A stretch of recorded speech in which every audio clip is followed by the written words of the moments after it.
बंदी छोड़ सतगुरु रामपाल जी भगवान की जय हो। परम पिता परमात्मा, सारी सृष्टि के रचनहार, कुल मालिक, असंख्य ब्रह्मांडों के स्वामी, जगत गुरु, तीनों लोकों में प्रवेश करके सबका पालन पोषण करने वाले राजाधिराज, आत्माधार, नाथों के नाथ, देवों के देव महादेव, सर्वेश्वर महेश्वर, मृत्युंजय, अजरो अमर, आदि अनादि, सनातनी प्रभु, जगत पिता जगदीश्वर, 1008 की उपाधि के वास्तविक अधिकारी, अकाल मूर्त, शब्द स्वरूपी राम, वासुदेव, सर्वगतम ब्रह्म, परम पूज्य, प्रथम पूज्य, परम संत, परम धनी, परम दयालु, परम पुरुष, वासुदेव, सर्वगतम ब्रह्म, हारे का सहारा, जगत के जगन्नाथ, अल्लाह ताला, अल्लाहु अकबर, जगत के मुक्तिदाता, जगत का तारणहार, संत शिरोमणि सतगुरु रामपाल जी भगवान के चरण कमल में आप और हम सभी सत्सेवक भाई बहनों का अनंत कोटि दंडवत प्रणाम। भाई और बहनों, आज का ये वीडियो मैं अपने Facebook page Pawan Das is live पर नहीं डाल सकता, मेरी मजबूरी है,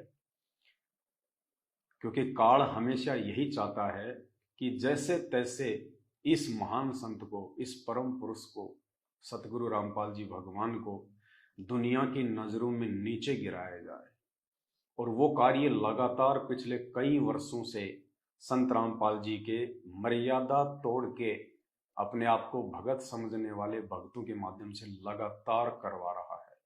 वो चाहे बरवाला कांड हो, चाहे बरवाला कांड से पहले की घटना हो, चाहे बरवाला कांड के बाद में आज 9 वर्षों में अनगिनत उनके ज्ञान के विपरीत कुकर्म हो, जो सतलोक आश्रम मैनेजमेंट हरियाणा ने और उनके पीछे लगी हुई संगत ने किया है। और ऐसा ही एक घटिया कर्म कल दिनांक 17 जुलाई 2023 को जयपुर में किया गया है, सतलोक आश्रम मैनेजमेंट हरियाणा के कहने पे। आप सबको पता है कि साध संगति के लिए पिछले वर्ष हम सभी भाई बहनों ने मिलकर सेवा इकट्ठी करके और साध संगति में आने जाने के लिए एक टाटा सफारी गाड़ी ली थी। गाड़ी हमने जयपुर में कजोड़ दास के नाम पे ली थी, क्योंकि उस समय वो साध संगति में था और दास के पास में ना कोई ज़मीन है ना कोई मकान है, इसलिए मेरे नाम पे गाड़ी फाइनेंस में नहीं निकल सकती थी। तो कजोड़ दास ने कहा कि गाड़ी आप मेरे नाम पे निकलवाओ, तो गाड़ी हमने उसके नाम पे निकलवा ली थी। और उसके कुछ समय बाद में जब सेवाएं ज़्यादा बढ़ने लगी तो दास गाड़ी को लेके गुजरात, महाराष्ट्र, नागपुर, इधर साध संगति में लगातार निकल गया था। मैंने उस समय कजोड़ दास जी को भी कहा था कि भाई आप भी चलो सेवा में, ये काम धंधे तो हम पूरी जिंदगी करते आए हैं, गधे और बैल की तरह हम पूरी जिंदगी कमाते रहे हैं और कमाते रहेंगे। अभी ये परमात्मा की सेवा का मौका है, बार बार नहीं मिलता है संगत को जगाने का। परमात्मा का वास्तविक जो ज्ञान है, जो साध संगति के माध्यम से निकल कर ऊपर आ रहा है, गुरु को भगवान माना जा रहा है। मैंने कहा ये पूरी जिंदगी ये काम करते करते ऐसे मर जाना है, चलो आप भी थोड़ा सेवा में चलो, महीने भर की छुट्टी ले लो। तो उन्होंने कहा कि नहीं भगत जी, मैं छुट्टी नहीं ले सकता। तो मैंने कहा कोई बात नहीं भाई, मैं अकेला ही अपनी गाड़ी लेके और मैं 3-4 महीने के टूर पे निकल गया। उसी समय से कजोड़ दास जी के मन में ये दोष आ गया कि गाड़ी जो है पवन दास ले गया, जबकि गाड़ी तो हमने सेवा के लिए ली थी, हमें नहीं पता था इन बातों का। उसके मन में दोष पैदा हो गया और वो गाड़ी आज उस कसदौड़ दास के लिए काल बन गई। काल कैसे? साध संगति से हटने के बाद में फिर उसने तरह तरह के षड्यंत्र करने शुरू कर दिए, भक्तों को अपने पक्ष में करना शुरू कर दिया और लोगों को साध संगति से तोड़ने लगा, केवल मुझ पवन दास से ईर्ष्या रख के। और काफी लोगों को उसने भ्रमित भी किया। और फिर एक समय ऐसा है, आप सबको पता है, दास जब जेल गया था तो कजोड़दास जी भी, सारे लोग सैकड़ों की संख्या में वहीं चले गए जहां से परमात्मा ने उनको सत्संगति में भेजा था। उसी गधे की सवारी पे वो लोग वापस चले गए। सतलोक आश्रम मैनेजमेंट हरियाणा से जुड़ गए। सबने जा जा के अपना नाम शुद्ध करवा लिया और उसके बाद सत्संगति से औरों को भी दूर करने का प्रयास करते रहे। उसके कुछ समय बाद में कजोड़दास जी का मेरे पास में फोन आता है और वो कहते हैं, भगत जी वो गाड़ी जो है आप अपने नाम करवा लो। मैंने कहा, भगत जी मुझे गाड़ी अपने नाम करवाने की जरूरत नहीं है। गाड़ी तो जब परमात्मा आएंगे तो गाड़ी तो परमात्मा को आश्रम में देनी है अपन ने। अपन क्या करेंगे गाड़ी का अपने नाम करवा के? और सात संगति के लिए हमने गाड़ी ली है तो गाड़ी सात संगति में चल रही है। लेकिन हमें नहीं पता था कि उसके मन में दोष आ चुका है। क्योंकि जो भगत होते हैं, जो परमात्मा पे आश्रित होते हैं, जिनकी मर्यादा सही होती है, वो दूसरों को भी वैसा ही देखते हैं जैसा अपने आप को समझते हैं। तो हम तो यही समझ रहे थे कि कोई बात नहीं, सात संगति से ही दूर हटा है, शायद इतना नीचे तो नहीं गिरेगा। लेकिन हमें क्या पता था काल बिल्कुल सिर पे बैठा हुआ है। बोला नहीं जी आप गाड़ी अपने नाम करवा लो, कल को गाड़ी कहीं टूट गई, कहीं एक्सीडेंट हो गया। तो दास ने कहा कि गाड़ी अगर एक्सीडेंट हो भी जाती है, गाड़ी से कोई नुकसान हो भी जाता है, तो आपने और मैंने दोनों ने मिलके ये एग्रीमेंट किया हुआ है। हम दोनों ने मिलके ये एग्रीमेंट किया हुआ है कि भाई आज के बाद में गाड़ी जो है कजोड़दास जी ने मुझ पवन दास को सुपुर्द कर दी है और मैंने इस कजोड़दास को गाड़ी के जो पैसे जो बकाया थे, जो किस्तें 10 लाख और कुछ हजार रुपए जो इस एग्रीमेंट में लिखे हुए हैं, तो सारे पैसे मैंने उसको एक मुश्त दे दिए। यानी 1 रुपया हमने गाड़ी का नहीं रखा। टोटल पैसा हमने 24 का 24 लाख रुपया कजोड़दास जी को दे दिया और हमने ये एग्रीमेंट जो है करवा लिया। हम दोनों के बीच में एग्रीमेंट हो गया। गाड़ी उन्होंने मेरे को सुपुर्द कर दी कि भाई ये गाड़ी सात संगति के लिए है और जैसे गाड़ी की किस्तें पूरी हो जाएंगी उस समय गाड़ी संत रामपाल जी को सौंप दी जाएगी उनके आश्रम में। तो मैंने कहा ठीक है भगत जी, कोई दिक्कत नहीं, हमने तो देनी है, परमात्मा की अमानत है, हमारी थोड़ी है, हम तो खाली सेवा में यूज ले रहे हैं। तो एग्रीमेंट मेरे पास में है, सारा सब कुछ था। गाड़ी के जितने भी ओरिजिनल जो कागज हैं, ये गाड़ी की ओरिजिनल आरसी है, ये भी मेरे पास में है। गाड़ी के और भी जितने भी ये कागज हैं सारे, इंश्योरेंस वगैरह, आरटीओ जो भी है, कंप्लीटली सब मेरे पास में। गाड़ी की चाबी मेरे पास में। तो पिछले कई दिनों से कजोड़दास जी मुझे जयपुर बुला रहे थे। मुझे नहीं पता कि ये सतलोक आश्रम मैनेजमेंट हरियाणा से मिल चुके हैं, इनके आपस में एक प्लानिंग हो चुकी है कि गाड़ी हमने लेनी है। उन्होंने कहा कि भगत जी आप आ जाओ, गाड़ी मैं आपके नाम करवा देता हूँ और मैंने किस्तें मैंने सारी भर दी हैं। तो झूठ वो मुझे बोलते रहे लगातार। अब मेरे मन में दोष नहीं था। दास ने कहा कि भगत जी अभी तो मैं आ नहीं सकता, महीने भर बाद में आऊंगा। तो महीने भर बाद में मैं उसके घर पे गया, आज से 2-3 महीने पहले। तो जैसे मैं उसके घर पे गया, मैंने फोन किया, भगत जी मैं आपके घर पे आया हूँ, आ जाओ, मिल लेंगे, बहुत दिन हो गए और भी बैठ के बातचीत हो जाएंगी। तो उसने कहा कि मैं भी रास्ते में हूँ, मैं रोहतक से आ रहा हूँ, नामदान केंद्र पे गया था आश्रम में, वहां से आ रहा हूँ मैं। तो मैंने कहा कोई बात नहीं। मैं उनके घर पे, उनका बेटा था छोटे वाला, तो वहीं मैं बैठ गया, आराम किया मैंने 1-1.5 घंटे। तब तक वो आ गए, 4-5 भगत थे। आते ही वहां पे आधा पौने घंटे हमारी बातचीत हुई और बातचीत के बाद में मुझे कजोड़दास जी ने कहा कि मेरी आज गुरुजी से वीडियो कॉल से बात हुई है, मैं रोहतक गया था। मैंने कहा क्या बात हुई? बोला कुछ नहीं, मैंने गुरुजी को ये कहा कि गुरुजी वो गाड़ी पवन दास के पास में है, मेरे नाम पे है, मैं गाड़ी का मैं क्या करूं?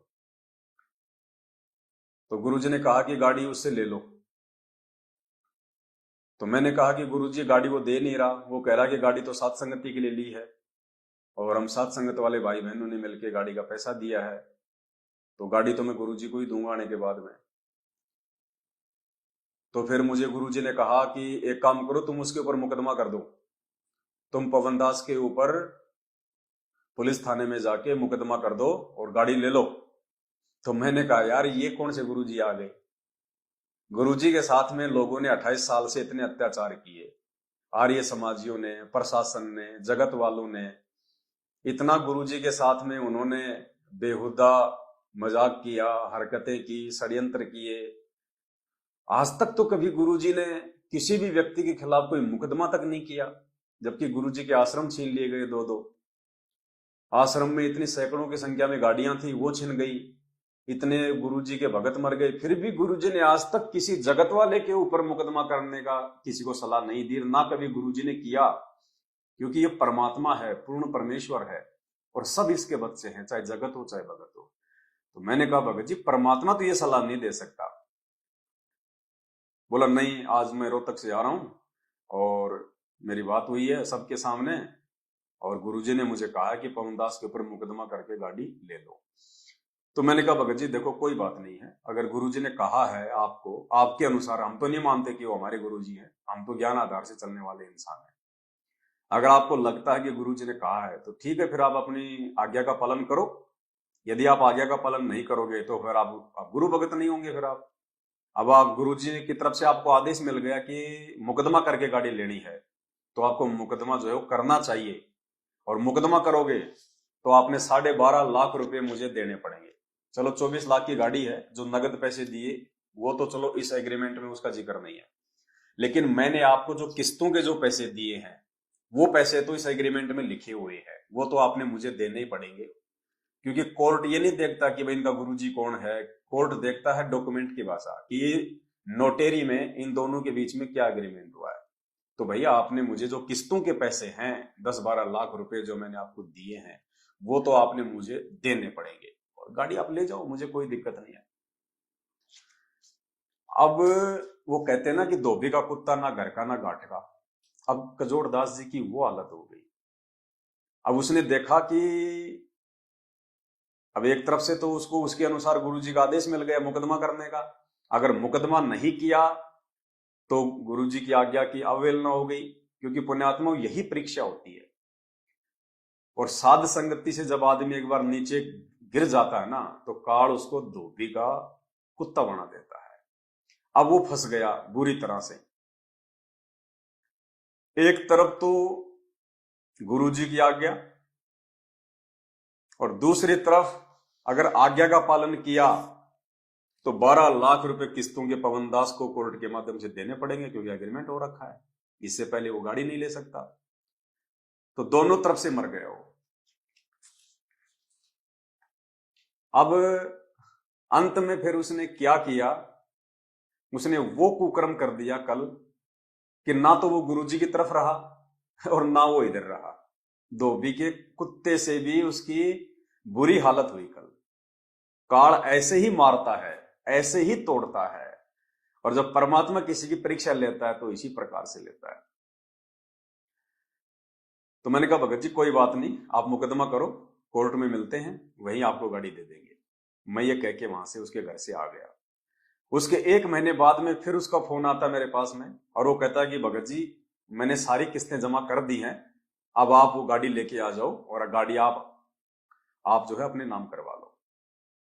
अब मुझे नहीं पता कि इसने दोगली नीति अपना के और इसने ये षड्यंत्र किया है। मुझे ये तो पता था कि भाई काल प्रेरित हो चुका है, लेकिन इतना नहीं पता था कि काल इसको इतना नीचे गिरा देगा। ये ऐसी घटिया हरकत भी जो है वो कर सकता है, इतना मुझे विश्वास नहीं था। तो मैंने कहा भगत जी 10-15 दिन बाद में आऊंगा। मैंने उससे एनओसी भी नहीं मंगवाई कि अगर आपने पूरी किस्तें जमा कर दी हैं तो एनओसी आपके पास में आ गई है, आप मुझे व्हाट्सअप कर दो। मैंने वो भी नहीं मंगवाई उससे। मैंने सोचा चलो कोई नहीं, भगत भाई है, झूठ थोड़ी बोलेगा अपने से। उसके बाद में 10-12 दिन बाद मैंने उसको फोन किया कि भगत जी अब मैं फ्री हूं, आप कहो तो आ जाऊं। बोला आ जाओ। मैं जयपुर पहुंच गया, और जयपुर पहुंचने के बाद मैंने उसको फोन किया कि भगत जी मैं जयपुर आ गया हूं और बताओ अब क्या करना है। तो उसने कहा कि आप जयपुर में कहां पे हो। मैंने कहा मैं सांगानेर में मनोज भगत जी के पास में हूं और घंटे 1.5 घंटे में हम लोग आ जाएंगे। बोला ठीक आप आ जाओ।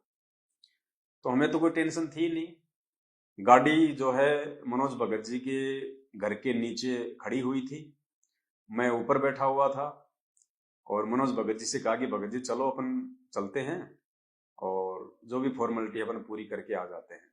बोला ठीक है। वो नहाने धोने लग गए, खाना वाना खाने लग गए। इस दौरान पुण्यात्माओं आधे घंटे के अंदर अंदर जैसे ही कजोड़दास जी को इस बात का मालूम पड़ा कि पवन दास गाड़ी लेके सांगानेर में मनोज भगत जी के घर पे है, तो मनोज भगत जी के घर पे पहले सात संगति होती थी, एड्रेस का उसको भी पता था।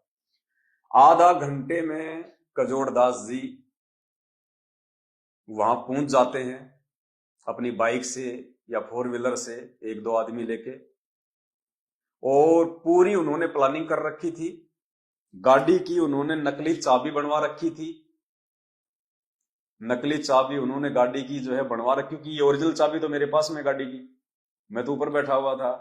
उसने पहले से ही एक षड्यंत्र के तहत, धोखेबाजी के तहत, उसने गाड़ी की, टाटा सफारी की नकली चाबी बनवा रखी थी, या फिर जैसे गाड़ी उसके नाम पे थी, हो सकता है उसने कंपनी से झूठ सांच बोल के कोई दूसरी चाबी उसने निकलवा ली हो। हम लोग ऊपर बैठे हुए थे, गाड़ी नीचे खड़ी हुई थी। आधा घंटे में, कल 17 जुलाई 2023 3:30 बजे सीसीटीवी फुटेज में हमने वहां पे निकलवाई, उसमें बिल्डिंग में 3:30 बजे कजोड़दास जी गाड़ी को बिल्डिंग के नीचे से नकली चाबी से चोरी करके ले गए, गाड़ी को उठा के ले गए। ये घटिया कुक्रम उन्होंने कल किया।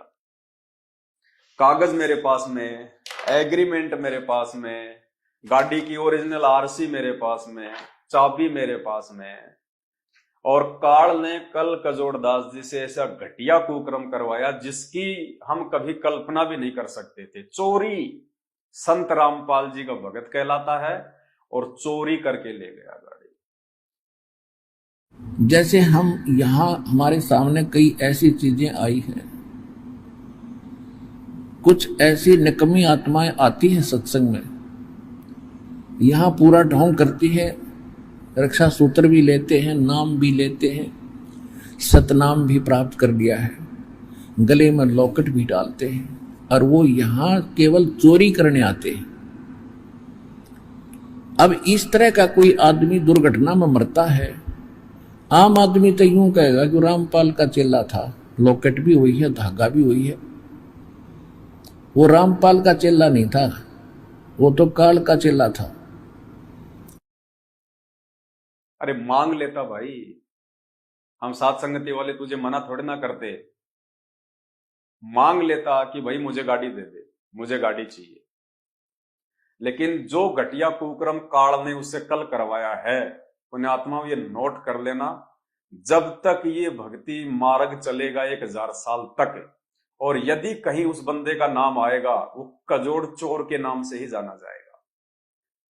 वो चोर के नाम से जाना जाएगा, चोर के नाम से पहचाना जाएगा, कजोड़ चोर।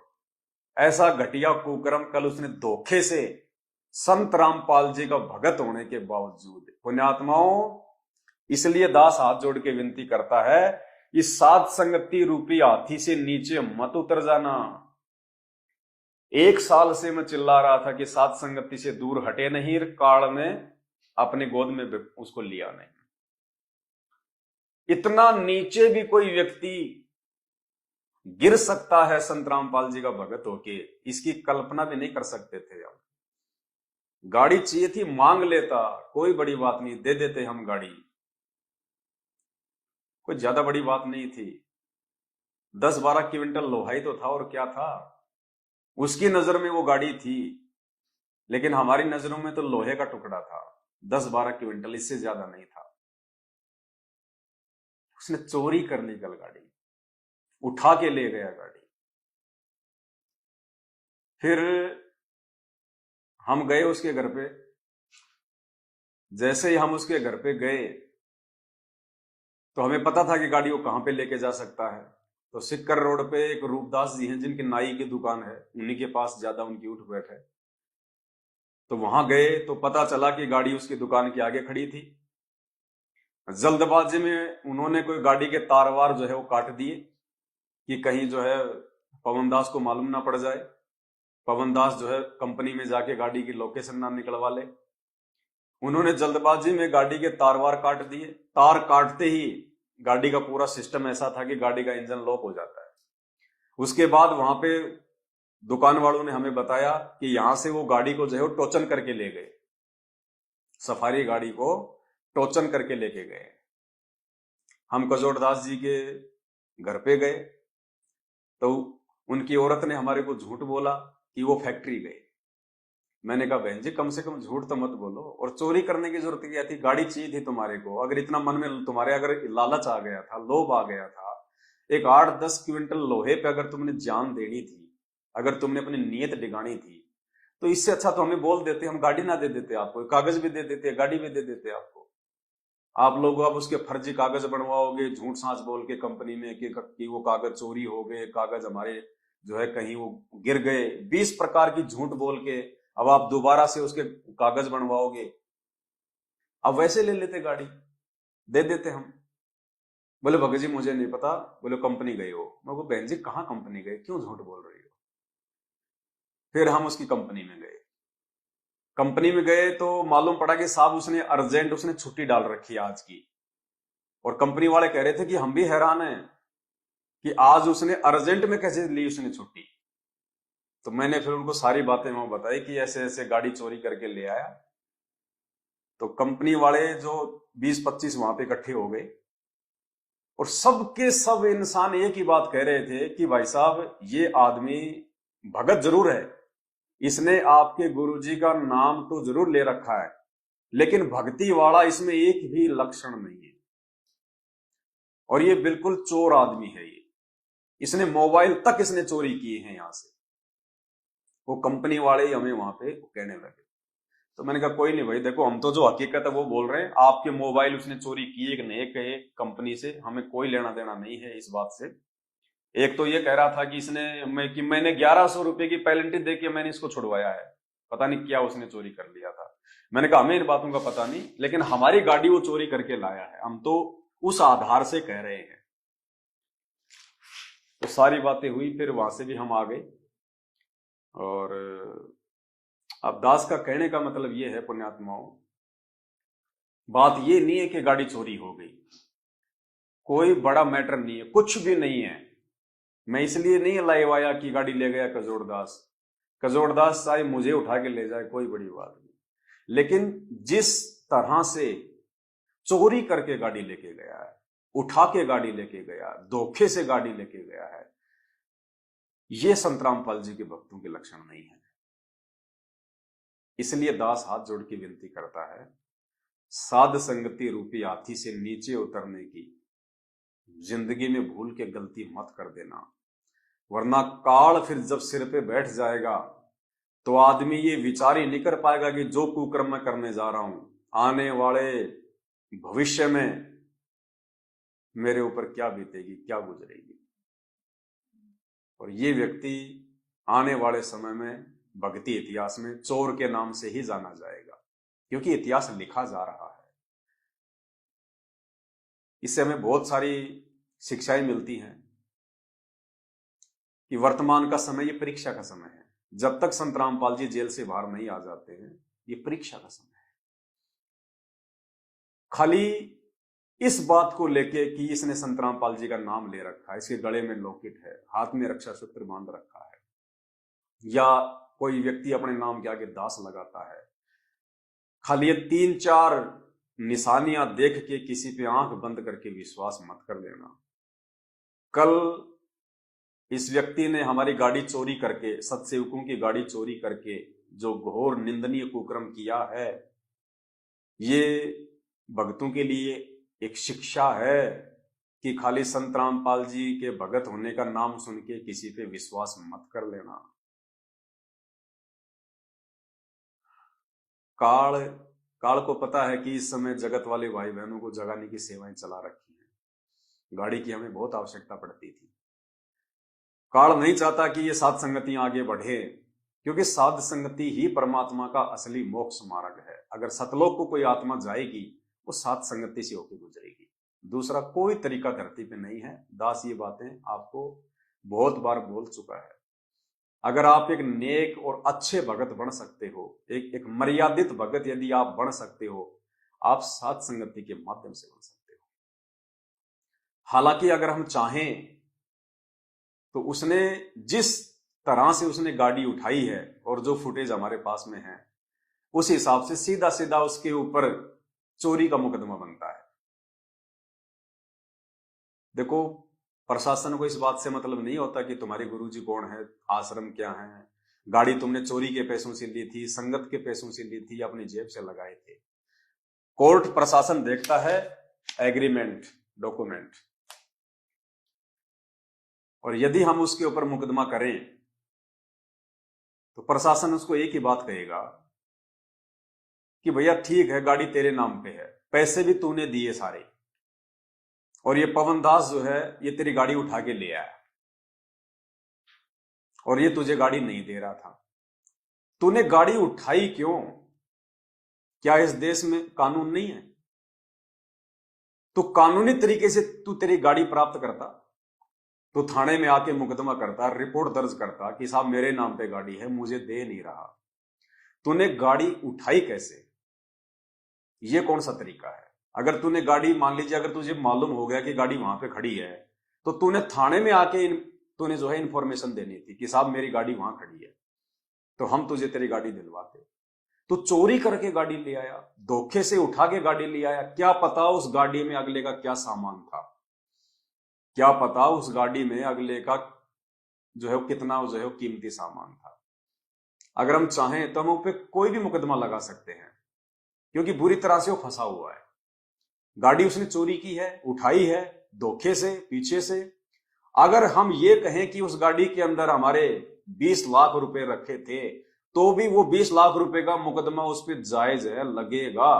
क्यों? क्योंकि गाड़ी उसने पीठ पीछे उठाई है धोखे से, चोरी से, जबकि गाड़ी के कागज, गाड़ी की आरसी, गाड़ी की ओरिजिनल चाबी, सब कुछ हमारे पास में है। लेकिन हम उनकी तरह घटिया नहीं है, नीच नहीं। हालांकि गाड़ी में मेरा 14-15 हजार रुपए का सामान था, हम मार्केट से आ रहे थे, सेवा का सामान लाए थे, वो सामान भी ले गए। ये वीडियो रिकॉर्डिंग वाले कैमरे से संबंधित सामान था 15-20 हजार का, वो भी ले गए। हर प्रकार से वो आदमी, अगर हम मुकदमा करें, वो फंसे, उसके पास कोई चारा नहीं है सिवाय जेल जाने का, क्योंकि गाड़ी उसने चोरी करी है, गाड़ी उसने उठाई है। कानून की नजरों में वो दोषी है। दूसरी बात, गाड़ी मैंने उससे एग्रीमेंट करके ली थी, मैंने उसकी तरह कोई चोरी करके गाड़ी नहीं ली, धोखे से नहीं ली। हम दोनों के बीच में एग्रीमेंट हुआ है। ये देख लो एक बार, थोड़ा सा जूम करके दिखा दे। हम दोनों के बीच में, यदि बस ये दिखा दे ऊपर का, ये मेरा फोटो है, ये कजोड़दास का फोटो है। हम दोनों के बीच में एग्रीमेंट हुआ था, गाड़ी एग्रीमेंट करके ली गई है। और गाड़ी जिस दिन ली थी, उस दिन के बाद से गाड़ी की सारी जिम्मेदारी इस एग्रीमेंट में मेरे ऊपर है कि गाड़ी अगर कल को एक्सीडेंट हो जाती है, गाड़ी से अगर किसी की मौत हो जाती है, तो सारी जिम्मेदारी इस पवन दास की है। अब पुण्यात्माओं, कल वो गाड़ी चोरी करके ले गया, गाड़ी हमारी उठा के ले गया, अगर रास्ते में अगर कोई मर जाता, कोई एक्सीडेंट हो जाता, तो इसमें जिम्मेदारी किसकी है? मुझ पवन दास की। हर प्रकार से कानून की नजरों में ये दोषी है, यदि हम इसके ऊपर मुकदमा करें तो। लेकिन भाई और बहनों, ये परीक्षा उसकी भी थी और ये परीक्षा मुझ दास की भी है। हम परमात्मा के बच्चे हैं, हम साध संगति से जुड़े हुए हैं, और हमें परमात्मा ने एक ही पाठ पढ़ाया है कि जो तोकू काटा बोवे ताको बोतू फूल, तोए फूल के फूल है वाको है त्रिशूल। कबीरा आप ठगाइए और न ठगिए कोई, आप ठगाए सुख होत है और ठगे दुख होय। इसने तो अपने माथे पे कलंक लगवा लिया चोर का। ये तो भक्ति इतिहास में चोर के नाम से ही जाना जाएगा। जब भी ये कहीं किसी को दिखेगा, मिलेगा, इसका जिक्र होगा, इसके नाम के आगे तो चोर ही लगेगा, इसमें कोई संशय नहीं। इसने कुकर्म ही ऐसा किया है नाम लेने के बाद। लेकिन हम परमात्मा की मर्यादा नहीं तोड़ेंगे। अरे ये तो 24 लाख की गाड़ी है, अगर तू 24 करोड़ रुपए भी अगर तू चोरी करके लेके जाता, क्योंकि तुझे ज्ञान तो है ही नहीं, ज्ञान होता तो ये चोरी करता ही नहीं, ऐसा घटिया कर्म तो करेगा नहीं। बताओ, क्या संत रामपाल जी आदेश देंगे कि तुम गाड़ी को जो है तुम चोरी करके ले आओ, तुम गाड़ी को उठा के लेके आओ? वो सारे जगत का मालिक है, जिसके आदि बाल के बराबर पूरी सृष्टि नहीं है। वो एक 24 लाख की छोटी सी गाड़ी जो आजकल हिमाचल और उत्तराखंड में बाढ़ में माचिस की डिब्बियों की तरह नदियों में बह रही हैं, जिनकी कोई कीमत नहीं है, उस गाड़ी को चोरी करके इसने अपने माथे पे भक्ति इतिहास में एक कलंक लगवा लिया। काल ऐसे नीचे गिराता है, एक बार जब आप उस काल की पकड़ में आ जाते हो ना, फिर ऐसे वो बंदर बना देता है मदारी का। तो इस भाई को ये चोर का जो है तमगा लगवा दिया। पुण्यात्मा ऐसे काल नीचे गिराता सात संगति से हटते ही। हम अपने गुरुजी की शिक्षाओं पे चलेंगे, हम अपने गुरुजी की मर्यादाओं पे चलेंगे, चाहे हमारे साथ में कोई कितना ही अन्याय करो, कितना ही अत्याचार करो। सैकड़ों गाड़ियां हैं सतलोक आश्रम मैनेजमेंट हरियाणा के पास में, लेकिन हमारी एक गाड़ी भी उनको रास नहीं आई।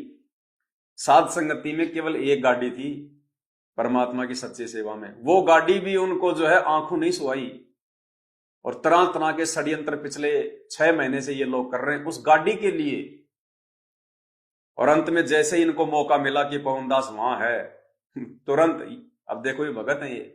इसलिए मैं इस वीडियो को अपने फेसबुक पेज पे नहीं डाल रहा, क्योंकि मेरे फेसबुक पेज पे भगतों से ज्यादा जगत वाले जो है भाई बहन ऐड हैं। और वो जब इस प्रकार की घटिया हरकत सुनेंगे संत रामपाल जी के भगत की, चोरी की, तो उनके दिल पे क्या बीतेगी। जो बेचारे ज्ञान समझ रहे हैं, सच्चाई धीरे धीरे जो मतलब जान रहे हैं, क्या बीतेगी उनके ऊपर। इसलिए पुण्यात्माओं, हमारे लिए उन भाइयों का परमात्मा का ज्ञान समझना ज्यादा मायने रखता है, ना कि ये चोरी की घटना उनको बताना, क्योंकि इससे उनका जो है वो दिल टूटेगा। कि जब उनके भगत होके और 5-5 साल से नाम लेके जो भगत चोरियां कर रहे हैं, ठगी कर रहे हैं, षड्यंत्र कर रहे हैं, झूठ छल कपट कर रहे हैं, अपने भगत भाई बहनों से नरक में जाने के काम कर रहे हैं, वो क्या सोचेंगे वो लोग। इसलिए ये वीडियो मैं अपनी दूसरी फेसबुक आईडी पे डाल रहा हूं और आप भाई बहनों को भेज रहा हूं। आप सभी भाई बहनों तक इस वीडियो को जरूर भेजें, सोशल मीडिया पे भी डालें। खाली मैं अपने पेज पे नहीं डालूंगा, बाकी आप हर जगह इस वीडियो को डालिए, सब तक ये वीडियो आप पहुंचाओ, ताकि ऐसे चोरों से कम हम सावधान तो रह सकें, और भाई बहन तो इस प्रकार की ठगी का शिकार ना हो। ऐसा व्यक्ति तो कुछ भी उठा सकता है। कल को आपके घर पे आ गया, आपके घर से कोई भी कीमती वस्तु उठा सकता है। जो आदमी गाड़ी चोरी कर सकता है धोखे से, भगत होके, उस पर कैसे विश्वास किया जा सकता है। वो तो घर पे मां बहनों के साथ में छेड़खानी कर सकता है, कोई भी कुकर्म कर सकता है वो, क्योंकि अब वो भगत नहीं है। वो दुनिया की नजरों में भले संत रामपाल जी का भगत है, लेकिन जिस दिन से जो आदमी साध संगति से हट जाता है, उसी दिन से वो काल का भगत बन जाता है। काल फिर उससे वो करवाता है जैसा वो चाहता है। ये कॉमन सेंस की बात है। जो घटना इसने कल की, चोरी की, ये कोई नहीं कर सकता। ये तो जगत वाले भी नहीं करेंगे। अगर ऐसे आपस में कोई एग्रीमेंट हो रखा हो तो वो भी बैठ के बात करेंगे, कानून के थ्रू बात करेंगे। वो इस प्रकार से घटिया हरकत नहीं करेंगे। ये चोरी की गाड़ी उठा लाए, बताओ, नकली चाबी बनवा के, और अब झूठ साच बोल के जो है नकली कागज बनवाएगा। क्योंकि अगर वो कानूनी तरीके से गाड़ी लेता तो उसको इस एग्रीमेंट के तहत 12 लाख रुपए देने पड़ते। मुझे 12 लाख रुपए जो मैंने उसको जो है किस्तों के दिए थे नगद इस एग्रीमेंट में, और गाड़ी मैंने ली थी। उसको मालूम था कि अगर मैंने गुरुजी की आज्ञा का पालन किया, जो उसको वीडियो कॉल में कहा गया था, जैसा वो कह रहा है कि पवनदास पे मुकदमा करके गाड़ी ले लो, उसको पता था कि अगर तूने गुरुजी की आज्ञा का पालन किया और पवनदास पे मुकदमा किया तो तुझे 12 लाख रुपए देने पड़ेंगे। ये 12 लाख रुपए के लिए उसने सबसे पहले तो गुरुजी की आज्ञा तोड़ दी, क्योंकि उसकी परीक्षा थी। परमात्मा आदेश दे सकता है, कोई बड़ी बात नहीं। वो परीक्षा लेने के लिए जब उसने कह दिया अपने भक्तों से कि मेरे सर में 5-5 जो है जूते मारो, वो मुकदमा करने का भी आदेश दे सकता है मेरे ऊपर। वो भगत की परीक्षा लेने के लिए कुछ भी कर सकता है। लेकिन इस भगत ने उस आदेश की पालना भी नहीं करी, क्योंकि मात्र 12 लाख रुपए के लिए उसने अपने गुरुजी की आज्ञा तोड़ दी। मात्र 12 लाख रुपए के लिए, कि अगर कोर्ट के थ्रू अगर मैं गाड़ी लूंगा तो मुझे 12 लाख रुपए एग्रीमेंट के अनुसार देने पड़ेंगे। इसलिए उसने चोरी का रास्ता अपनाया। ना तो गुरुजी की आज्ञा का पालन किया, और ना इधर उसने जो है एक मल के भगत होने का उसने मतलब परिचय दिया। चोरी, भक्ति इतिहास में चोर के नाम से क्या इज्जत रह गई उसकी है? जहां काम करता है वहां सबको पता चल गया कि चोर आदमी है, चोर आदमी है, क्या क्या उसकी क्या इज्जत रही बताइए। काल ऐसे ठगता है, उधर तो परमात्मा की तरफ से गया और इधर इज्जत से गया, भक्ति है ही नहीं। क्योंकि जिस दिन मर्यादा टूटी उस दिन के बाद में चाहे कितनी भक्ति करो, भक्ति है ही नहीं। अब गाड़ी का वो क्या करेगा, या तो खुद चलाएगा या फिर मैनेजमेंट के वहां पे दे के आ जाएगा अपने नंबर बनाने के लिए कि लो जी मैं गाड़ी ले आया उस पवनदास से। वो चापलूसी करेगा मैनेजमेंट की, तो मैनेजमेंट क्या करेगा, उस गाड़ी का उल्टे काम में चलाएगा जैसे और गाड़ियां चल रही हैं उनकी, क्योंकि मर्यादा तो है ही नहीं, तो अपने और कर्म फोड़ेगा। इसलिए जिन जिन मेरे सत्सेवक भगत भाई बहनों ने उस गाड़ी के लिए अपना सहयोग किया था, उनसे मैं एक बार प्रार्थना करना चाहूंगा कि वो भार हमारे ऊपर ना रहे।